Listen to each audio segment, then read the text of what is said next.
Hey everybody, this is Steliefty with Close, and in today's video, I'm going to teach you how to manage one of the most difficult objections in sales. What do you say when a prospect tells you that they heard that you suck at a specific thing, that your product sucks at a specific thing, or your company has a terrible reputation in a certain area? What do you say and what do you do? Right? It's not necessarily what you wanted to hear, but you'll still have to learn to deal with it. Now, I'm going to tell you first what not to do. Don't get fucking angry and screaming at them, right? That's not gonna help. And don't get all deflated, whiny, apologetic, losing all confidence. That's not gonna help them, and that's not gonna help you. First, from a mentality point of view, realize that you need to be grateful for them telling you the honest truth, telling you an uncomfortable truth. They are under no obligation to tell you that they heard that you have a bad reputation in a certain area, that your company has a bad reputation. They don't.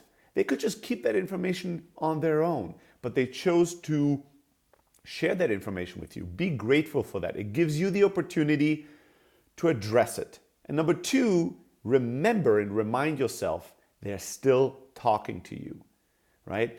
If they believed this terrible thing they heard about you, and this thing was incredibly important to them, why would they care, investigate, and invest any more time and energy into figuring out if your product or your company is the right choice for them? They wouldn't. So they're still curious. They're still in the buying process. You can still close them. Now, first, you need to figure out where that information came from. What is the source of that information? What is the strength of that source, right? Did it come from a friend? Did it come from a colleague? Or did it come from a blog post or some comparison website or some tweet? Where did they hear this bad thing about you, your product, your company? Once you know the source and the strength of the source, there's really four ways to address this.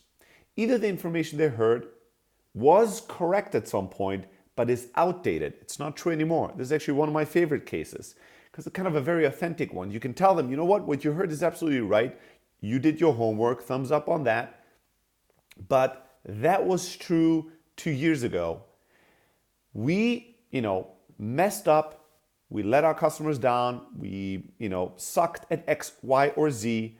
We realized that, 1.5 years ago, we did all these things to address that problem. And today, this is not an issue anymore. That's one way. The information they have was true, but is outdated. The second choice is the information is partially true, right? Yes, we do suck at X for this type of customer, but for a different type of customer, we're actually pretty strong at X, right? So, we suck at X at customer support for massive enterprise customers, but for our small and medium-sized customers, we're great, or vice versa, or whatever it is. Our product is really amazing for this industry, but it's really terrible product for a different industry or vertical. The information they got is partially true still today, right? There's some context you need to add. Maybe your company is bad at a certain thing for a certain person, right? Or for a certain phase in the company's life cycle, and that doesn't matter for them, right? Or doesn't apply to them. The third option is that the information they have is just wrong, right? And that's a tricky one. Because if it's absolutely 100% wrong and was never true, it's gonna be all about, you're gonna have to be somewhat sensitive to how to break that news, right? You have to kind of address somehow why that reputation is out there if it's not true. But if it's not true, you have to say it. You have to tell them, you know what? I'm glad that you've done your research and homework. I'm surprised that this has come up. This is not something I've ever heard before. This is not something I can, I can't recognize that based on all the hundreds or the thousands of customer interactions I've had, the 4 years I've been with a company. This is not something I recognize. So we'll have to do some more investigating together. We'll have to do a little bit more research together to figure out where that is coming from, why that is out there. And the fourth option is that the information is absolutely right.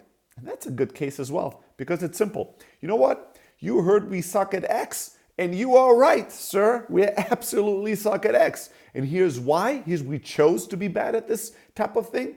And here's why I believe it doesn't matter to you, right? Whatever it is, if your company is bad at some things and the person has identified that, just admit it. Be transparent. It's going to shock them. It's going to impress them. And then find out how important is X to you. Because we're really, really, really the best in class in Y or Z. We're really amazing at these things. We're terrible at those things. What is more important to you?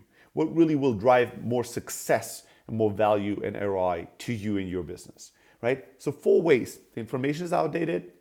The information is partially true. The information is absolutely wrong, or the information is absolutely right. Identify which one of those 4 it is. Address it.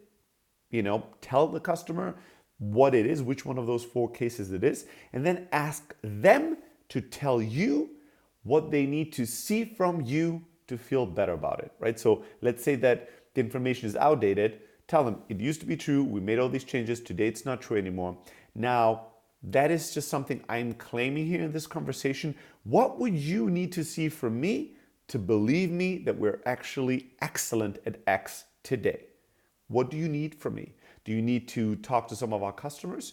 Do you need to see me giving you a demo of this thing that somebody says we're bad at and show you how good it is?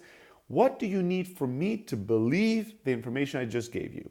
And then just have the prospect tell you what they need. What way would they prefer to be convinced that you don't suck at X, if that's the case?